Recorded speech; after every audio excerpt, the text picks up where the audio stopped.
The power of being. Thought about. Let me ask you something simple, but powerful.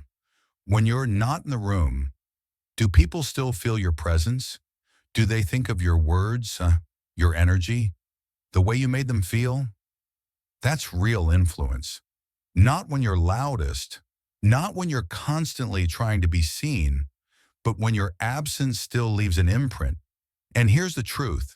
The most unforgettable people are not the ones chasing attention. They're the ones who carry themselves with such depth, presence, and quiet self-respect that you can't help but remember them. Not for what they showed you, but for who they were beneath the surface. This is not about manipulation. It's not about tactics to make people obsessed with you. It's about becoming someone who is deeply rooted, so much so that your energy stays in the room long after you've left it. That's the power of personal mastery, and it's something the Stoics understood centuries ago. Marcus Aurelius didn't write meditations to impress anyone. He wrote it to remind himself how to live with virtue, discipline, and clarity, regardless of how others treated him. Epictetus taught that the true measure of a person was how they responded to the things they couldn't control. And Seneca? He reminded us that we own nothing, not even time, except our character. So what does that mean in today's world? It means we've confused visibility with value. We chase likes, recognition, and instant validation, thinking it will make us memorable. But lasting presence, true inner power, comes from a very different source. It comes from self-awareness, from the ability to remain calm in the chaos, from living with integrity even when no one is watching, from becoming so aligned with your values that people sense it, even if they can't explain why. This is what makes you unforgettable, because people may not always remember your words, but they remember how steady you were when things got shaky. They remember your consistency, your thoughtfulness, your quiet strength. And over time, that kind of energy is what makes people think about you, not in a fleeting, superficial way, but in a way that lingers, in a way that makes them wonder, who was that person, and how do I become more like that? So here's the invitation. In this video, I'll share 10 Stoic skills that can quietly reshape how people experience you, without needing to perform or pretend. These practices don't rely on noise. They rely on presence. They're not about becoming someone else. They're about returning to the strongest, most grounded version of yourself. And the best part? You don't need to be perfect. You just need to practice. Intentionally, quietly, daily, because every act of self-restraint, every moment of clarity in a storm, every time you live from your values, not your fears, you're not just building your character, you're becoming someone unforgettable without ever needing to demand it. So if you've ever wondered how to leave a mark, not by chasing, but by becoming, stay with me. These next few principles may just change how people experience you, and more importantly, how you experience yourself. Part 1. Calm in chaos. The magnetism of self-control. Have you ever been in a room where tension suddenly rises?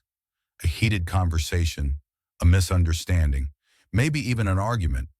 Everyone's energy starts to escalate. Voices get louder, faces tighten, emotions flare up. And then there's one person who doesn't react, one person who stays calm, not out of fear, not by shutting down, but by choosing their response. They breathe, they pause, they speak with clarity, not impulse. In that moment, something shifts, and everyone notices. Because in a world that often celebrates the loudest voice or the strongest reaction, calm becomes magnetic. That kind of presence, grounded, steady, unshaken, isn't just rare. It's unforgettable. Seneca, one of the great Stoic philosophers, once said, "No man is free who is a slave to his passions." And he was right. When you lose control in the heat of the moment, you don't just lose the argument, you lose yourself. You hand over your power to the chaos around you, but when you stay calm, even when you have every reason not to, you reclaim that power. Because self-control isn't weakness. It's not passivity. It's strength, matured. It's emotional discipline, forged through awareness and intention. Let me offer a simple question for reflection. When was the last time you responded calmly in a moment of tension? What did that feel like internally? That split second where you chose a breath over a blow-up? That pause where you allowed wisdom to guide your words instead of emotion? That's where the shift happens. And it's not just about looking good in front of others. It's about aligning with your values, even under pressure. People may forget what was said in the heat of an argument, but they'll remember how you handled it, your poise, your tone, the way you carried yourself. And more than that, you'll remember. Because the real benefit of emotional control is not just external respect, it's internal peace. It's knowing you didn't betray your integrity just to prove a point. It's knowing you stayed true to yourself. Here's a practical way to begin. The next time you feel your emotions rising, pause. Take one conscious breath. Let it travel all the way to your belly. Feel your feet on the ground, and then ask yourself, what response would reflect my strength, not my ego? It might not feel natural at first, especially if you're used to defending yourself quickly or proving a point. But with practice, that pause becomes your power. That one breath, it's the doorway between reaction and reason. And over time, something beautiful begins to happen. People start turning to you when things get chaotic, not because you always have the answers, but because you bring calm. They trust your presence. They feel safe in your steadiness. That is influence. That is leadership. That is quiet power. So if your goal is to become someone others remember, not for being loud, but for being anchored, start with mastering your own emotional weather. Not by suppressing your feelings, but by owning them, without letting them own you, because that's what the Stoics train for. Not to eliminate emotion, but to transform it into clarity. And when you walk through chaos without becoming chaotic, you become unforgettable, not through force, but through presence, not through domination, but through self-mastery. So the next time the world pushes your buttons, try this. Don't push back. Step back. Breathe. And let your silence speak louder than your reaction ever could. That's the beginning of becoming someone who leaves a mark. Not because you demanded attention, but because your calm was the loudest voice in the room. Part 2. Rational thinking. Making thoughtful decisions. Let me ask you something. When life throws uncertainty at you, at work, at home, in your personal relationships, do you react or do you respond? That one distinction makes all the difference. See, in the quiet spaces between impulse and clarity, Stoicism teaches us to pause and choose our thoughts with intention. Marcus Aurelius, one of the wisest minds in history, said, "The happiness of your life depends on the quality of your thoughts." And he wasn't just talking about wishful thinking. He was talking about how the way you think directly shapes the way you live. Stoicism at its core is not about becoming emotionless. It's about becoming emotionally aware, but not emotionally led. Imagine this. You're at work. Suddenly a project crashes. People are panicking. Deadlines are missed. Everyone's scrambling to point fingers or explain themselves.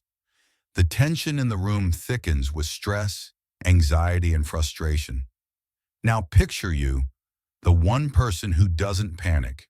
You take a moment, you breathe, you listen, and instead of reacting emotionally, you offer a clear path forward. Not only do people notice, they remember.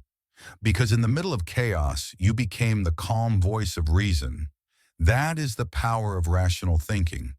That is how you quietly earn trust, not through domination or urgency, but through consistent emotional discipline. The Stoics weren't cold. They simply understood this. Emotions are real, but they're not reliable decision makers. Feelings come in waves: fear, frustration, excitement, doubt. But decisions, they need to be anchored in clarity. So here's a shift in perspective. Next time you feel emotionally triggered, whether it's an insult, a setback, or a stressful choice, don't try to suppress the emotion. Acknowledge it, name it, observe it, and then let it pass before you act. Because thoughtful action requires space. It requires you to witness your mind before obeying it. And over time, people around you begin to rely on you, not just for what you say, but for how you think. You become known as the person who doesn't make decisions from ego, from panic, or from pressure, but from principle. That's rare, and that's unforgettable. And it doesn't take a crisis to practice this. Every day gives you chances to choose wisely. What to say when someone offends you, how to respond to a delay or unexpected change. Even small decisions, like what to prioritize in your morning, are opportunities to train your thinking. This is where you start building a reputation, not just in the eyes of others, but in your own. You begin to trust yourself more. And with that trust comes peace. Because you're no longer a slave to the moment, you've become a guide for it. So ask yourself, are my thoughts helping me or hijacking me? If they're helping, deepen them. If they're hijacking, pause. Return to reason. Let clarity lead. Because the people who think with depth, who don't rush, who don't flinch, are the ones who leave lasting impressions, not by speaking the loudest, but by choosing their words and actions with wisdom. And that kind of quiet power doesn't just make you respected, it makes you free. Part 3, Resilience, the strength that lingers. Let's talk about something we all go through, but few of us talk about openly.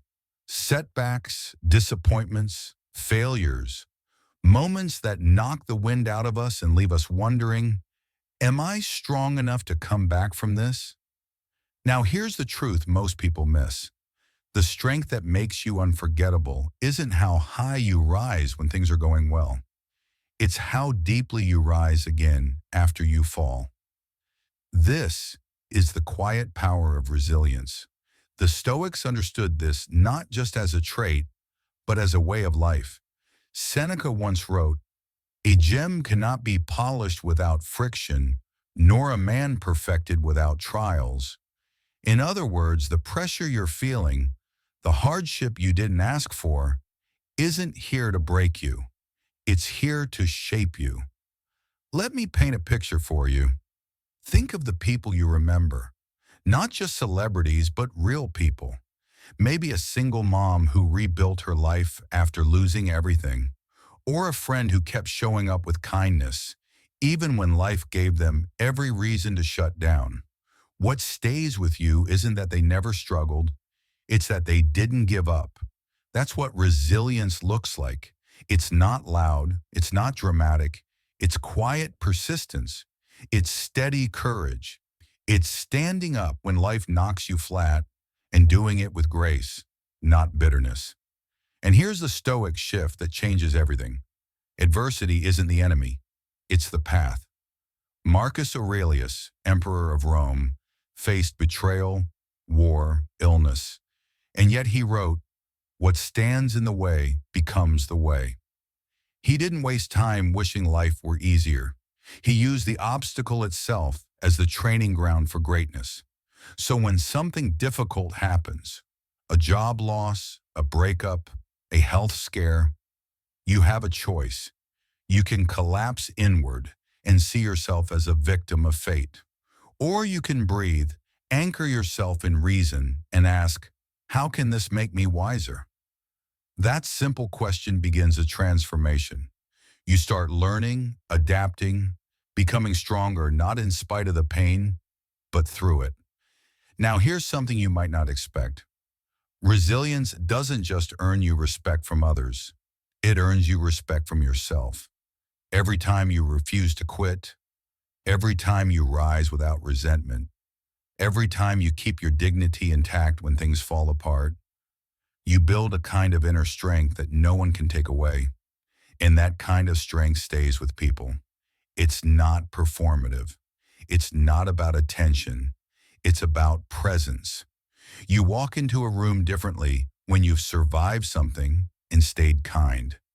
You speak with weight, not because you're loud, but because your energy carries the depth of experience. People remember that. They feel that. It lingers. So if you're going through something right now, let this be your reminder. You don't have to be perfect. You just have to keep going. Take the setback and make it part of your story, not the end of it. Because resilience isn't about bouncing back to who you were. It's about becoming someone even stronger, more grounded, more real, more you. And over time, when people think about you, they won't remember the perfect moments. They'll remember your resilience. They'll remember how you kept showing up, how you stayed steady even when everything else was shaking. That's a legacy worth leaving behind, not through noise, but through quiet strength. Part 4, Mindful Presence. The rarity of full attention. Have you ever been in a conversation where someone was nodding, but you could tell they weren't really with you? Their eyes flicked to their phone. Their mind wandered. You were speaking, but not truly seen. Now contrast that with a moment, maybe rare, when someone gave you their full attention. No distractions, no rushed answers, just quiet presence. It feels different, doesn't it? Almost sacred. That's the power of mindful presence. And in a world addicted to speed and stimulation, it's one of the rarest and most unforgettable traits a person can offer. Most people are only half there, half listening, half responding, half alive in their own experience. We're flooded with noise, notifications, urgencies that aren't really urgent. And so the ability to pause, to actually be here, becomes a kind of superpower. The Stoics, centuries ago, already understood this. Marcus Aurelius once wrote, "When you arise in the morning, think of what a privilege it is to be alive, to think, to enjoy, to love." That's not just poetic, it's practical.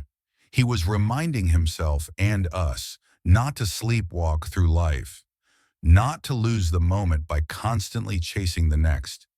So here's the shift. Instead of being consumed by what's next, what if you train yourself to fully enter what's now? Not just with your tasks, but with people, with your child, your partner, a stranger at the checkout line. Because presence isn't just about focus. It's about making someone feel like they matter.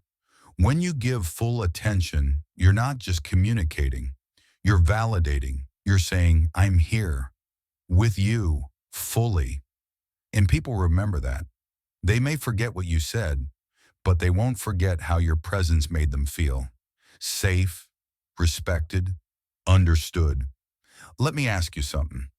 When was the last time you sat with someone with no phone nearby, no clock watching, no agenda, just open and listening, not preparing your response, not judging, just listening? That kind of space is healing. It's rare. And because it's rare, it's magnetic. The best part, you don't have to be brilliant. You don't have to solve their problems. You just have to be there.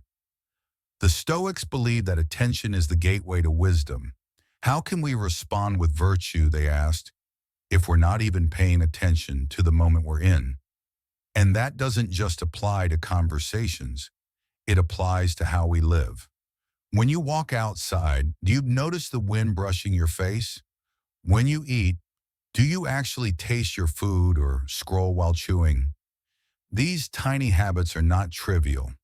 They train your nervous system to slow down, to come back to your senses, to live deliberately instead of on autopilot. And the benefits are profound. You start noticing subtle emotional cues others miss. You pick up on the energy in the room. You speak less, but when you do, it lands more deeply. Why? Because people sense your presence, and presence builds trust. It builds memory.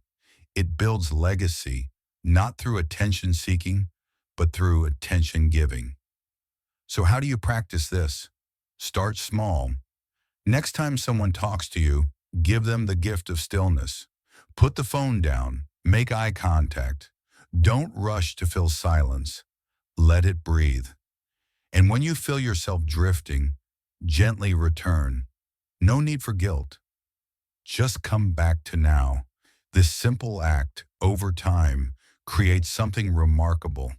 You become the person others feel safe around, the one they come to, not because you're flashy or loud, but because your presence feels like home. That's how you become unforgettable, not by being everywhere, but by being fully somewhere. Part 5. Emotional regulation. Calm is power. Let's be honest, anyone can raise their voice. Anyone can send that angry text. Anyone can let their emotions explode when things don't go their way. But very few can stay calm in the heat. And that's precisely what makes calmness unforgettable. The Stoics believe that emotional strength isn't about avoiding feelings, it's about owning them. Epictetus once said, "It's not what happens to you, but how you react to it that matters." Think about that. It's not the insult that defines you. It's not the delay, the betrayal, or the unfair treatment. It's how you respond.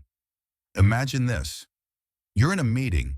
Someone cuts you off, challenges you unfairly, maybe even embarrasses you. Your heart races.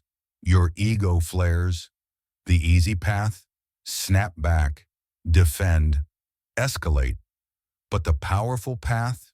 You pause. You breathe. You meet their fire with your stillness. You speak with clarity, not defensiveness. You respond, not to win, but to stay grounded. And in that moment, you've just done something rare. You've chosen mastery over reaction. You've chosen leadership over impulse. Because a true emotional regulation isn't suppression, it's redirection. It's not pushing feelings away, it's steering them with purpose. There's a misconception that being calm means being numb or passive. But in Stoicism, calm is not weakness, it's precision, it's strength with control. Like a river that flows with power, but within its banks. When you regulate your emotions, three things happen, quietly but profoundly. First, people trust you more. They sense they're safe around you. You're not a ticking time bomb. You don't shift moods unpredictably. You become dependable, especially in chaos. Second, people admire you, not because you're flashy, but because your self-command speaks volumes. In a world that glorifies outrage, you offer something rare, presence without panic. And third, most importantly, you earn your own respect. You stop regretting the words you said in anger. You stop losing energy to emotional storms. Instead, you walk through the world with a quiet confidence, knowing you are in charge of your inner state. Here's the deeper truth. Your emotions are signals, not commands. Feeling anger, that's human. But reacting without awareness, that's optional. The Stoics taught us that between stimulus and response, there's a sacred space, and in that space lies your freedom. So how do you grow that space? Practice, not perfection. Practice. Start with your breath. It's the most ancient emotional regulator we have. When frustration rises, breathe slower. Let your body catch up with your mind. Then respond, not to defend yourself, but to express who you truly are. Or the next time someone triggers you, pause. Even 1 second can change the trajectory of a conversation. You don't have to mirror their chaos. You can reflect your character instead. Let me ask you this. What if your calm presence could de-escalate a storm without saying much at all? What if your self-control could silently teach others how to treat you? That's real influence. And over time, it becomes your identity. You're no longer ruled by moods. You're guided by values, and values last. So here's your power. Don't aim to be emotionless. Aim to be emotionally intentional. Feel the waves without drowning in them. Let the fire come and choose not to burn others with it. Let the fear speak and still take the next wise step. Because calm doesn't mean nothing affects you. It means nothing owns you. That's why the world remembers the one who keeps their cool when others lose theirs. That's why calm is not just a trait, it's a legacy. And here's the beauty. You don't need to wait for some perfect moment to start practicing this. You can begin today with one breath, one pause, one choice to stay steady when everything tempts you not to. That's emotional power. That's self-respect. That's the Stoic way. Stoic influence that lasts. Let me leave you with this. In a world where people shout to be noticed, the one who doesn't chase attention, but radiates presence, stands out the most.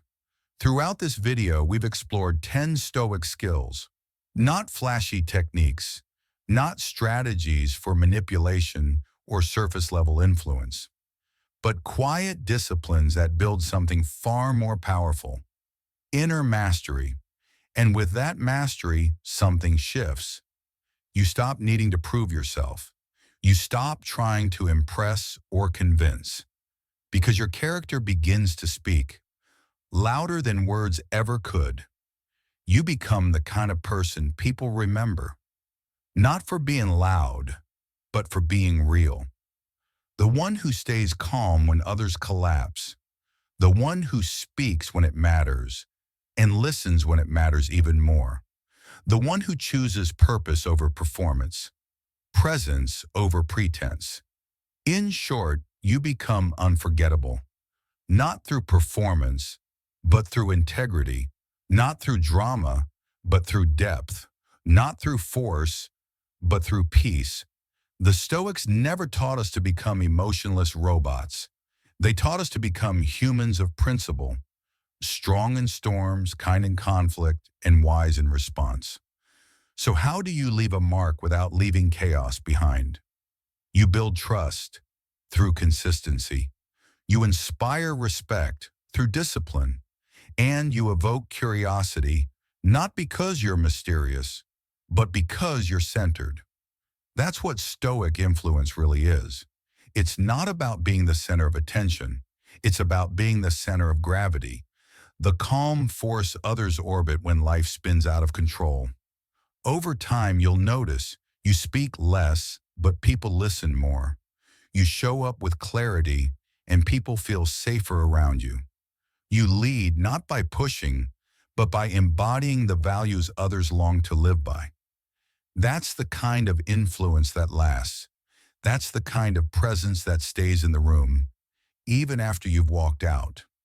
So as you leave today, don't ask, how can I make them think about me? Ask instead, what kind of person must I become so that they can't help but remember me? And here's the truth. You don't need to shout. You don't need to chase. You just need to return to yourself again and again with intention. If this message spoke to you, share it, not for attention, but as a quiet reminder. We all have the power to live with depth, presence, and strength. Stay steady, stay kind, stay powerful, and let your life do the speaking.